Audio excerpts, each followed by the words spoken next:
I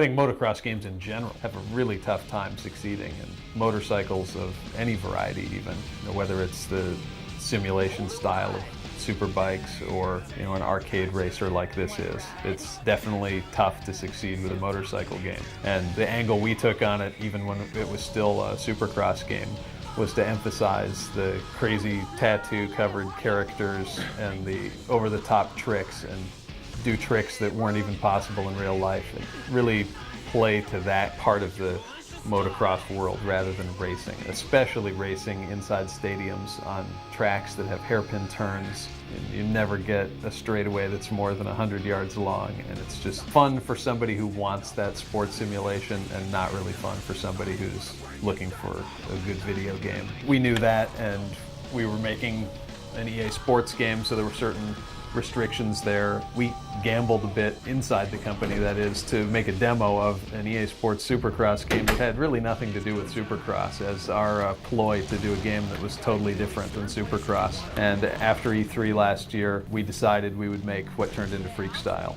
So from the beginning, though, we knew, let's put this into the EA Sports big lineup, and what that meant to us was to take some things that were successful in SSX and borrow those so that there was some familiarity. I mean, the tricks are pulled with the same type of interface, but add to it in a way that it's not going to be the same game experience. And at first blush, there's a lot of similarities, which is good. It makes it a lot more accessible to people who are fans of SSX. Plays a lot different. I mean, for the one reason it's not downhill, it's a motorized vehicle where you can point it in any direction and go. We had about 30 people, 30 riders who were part of EA Sports Supercross, and probably 25 of those 30 were race-oriented guys, and Greg Albertine is the one remnant in Freekstyle. And then we had 4 or 5 freestyle riders who were in Freekstyle that we had put into the Supercross game to give that the flavor of freestyle motocross and tricks and all that, along with the Supercross racing. So we kept the freestyle riders, we kept Greg Albertine because he's a good counterpoint to the guys who just do tricks. And we had already Jessica and Steffi, who are the 2 women's motocross champions. The head-to-head modes are just in freestyle competing for points, and in race competing for position, just you against a friend. Tag is inspired by Tony Hawk racing around the freestyle arena trying to tag a whole bunch of different objects that you're colored in a time limit. King of Pain is it's a track that's just got a big wall of glass, and so you're trying to break through as many of those panes of glass as possible. Similar to Tag, just a different mechanism for counting up your score. And the coolest 2-player mode, I think, is Countdown. So in Countdown mode, we're racing, but we're really trying to bring the other player's score to 0. We both start with a couple million points, and just imagine, like in an old coin-op video game, you've got your bonus points in addition to the points you're scoring, and the longer you play, the fewer bonus points you're going to get. The ease of picking up the controls and just figuring out how to play to begin with, it should be very accessible to get good at the game. I don't think it's easy at all.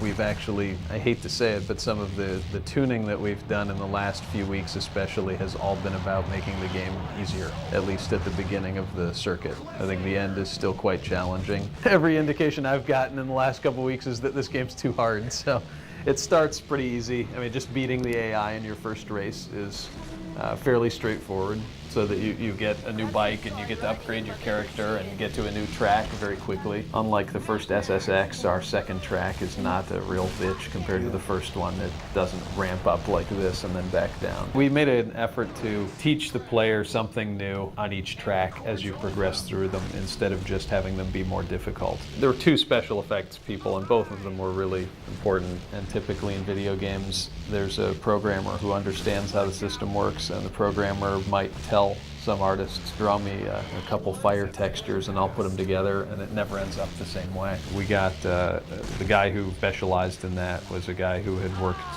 on doing 3D art for the movie Shrek before he came and worked for EA. One thing I learned in doing this project, it's so much about getting people who are that high caliber with their artistic talent, but also focusing people on one thing rather than spreading them out. It's had a couple of small scheduled delays. All of those have been purely for the purpose of making the game as good as we possibly could make it, adding features or improvements to the game along the way. For example, we spent a good portion of last fall just trying to make the game look as good as it could. Then after we made it look great, we were trying to make additional levels and focus on trying to make it play great, and that's not really predictable. I really like what we ended up with in Freekstyle. It's very similar to what SSX has on the one hand, but on the other, every single trick is totally different in its look, and it's not about just how many rotations or flips did I do while grabbing the board with my left hand or right.